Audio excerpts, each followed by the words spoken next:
IPL থেকে মুস্তাফিজুর রহমানকে বাদ দিতে ভারতীয় বোর্ডের নির্দেশকে দুঃখজনক বলে মন্তব্য করেছেন জাতীয় ফুটবল দলের সাবেক অধিনায়ক আমিনুল হক। তার মতে, এমন পরিস্থিতিতে আসন্ন টি-20 বিশ্বকাপে বাংলাদেশি খেলোয়াড়দের ভারতে খেলতে যাওয়া ঝুঁকিপূর্ণ হতে পারে।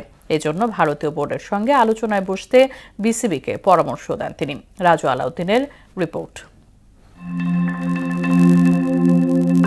আসন্ন আইপিএলে মুস্তাফিজুর রহমানের খেলা নিয়ে কয়েকদিন ধরেই আলোচনা ছিল তুঙ্গে। ভারতের কঠোর হিন্দুবাদী দলগুলো তাকে আইপিএল থেকে বাদ দেওয়ার দাবিতে লাগাতার বিক্ষোভ করে আসছিল, যার রেশ ধরে মুস্তাফিজকে আইপিএল থেকে বাদ দেওয়ার নির্দেশনার কথা জানায় ভারতীয় ক্রিকেট বোর্ড। কলকাতা নাইট রাইডার্সও আনুষ্ঠানিকভাবে নিশ্চিত করল মুস্তাফিজ আর তাদের স্কোয়াডে নেই।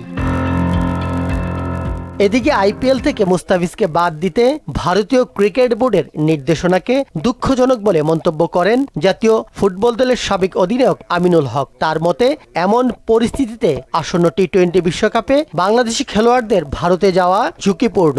মুস্তাফিজের মতো একজন প্রতিভাবান ক্রিকেটার যে বিশ্ব ক্রিকেটে বাংলাদেশের নামকে উজ্জ্বল করেছে, যে আইপিএল এর মতো একটি জায়গায় সর্বোচ্চ একটি দরে তাকে কলকাতার মতো একটি ক্লাব নিয়েছে, তো সেইখানে এই ধর্মকে টেনে এই ধরনের কর্মকাণ্ড, এটি আমার কাছে একদম টোটালি যুক্তিসঙ্গত মনে হয় না। এদিকে যুব বিশ্বকাপ জয়ী পেসার শাহিন আলমকে নগদ অর্থ সহায়তা দিলেন আমিনুল হক। বিএনপির ভারপ্রাপ্ত চেয়ারম্যান তারেক রহমানের পক্ষ থেকে শাহিনকে আর্থিক সহায়তা দিতে বলেও জানান তিনি।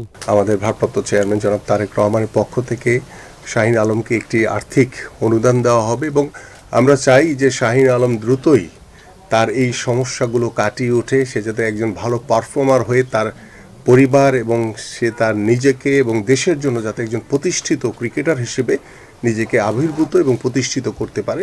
এ সময় দেশের সকল ক্রীড়াবিদদের নিয়ে নিজের পরিকল্পনার কথাও জানান সাবেক এই অধিনায়ক। ক্রীড়াবিদরা হচ্ছে মূল জায়গা, মূল শক্তি, এবং সেই ক্রীড়াবিদদের সকল প্রকারের সুযোগ সুবিধা বৃদ্ধির মাধ্যমে আমরা আমাদের খেলাধুলাকে এগিয়ে নিয়ে যেতে চাই।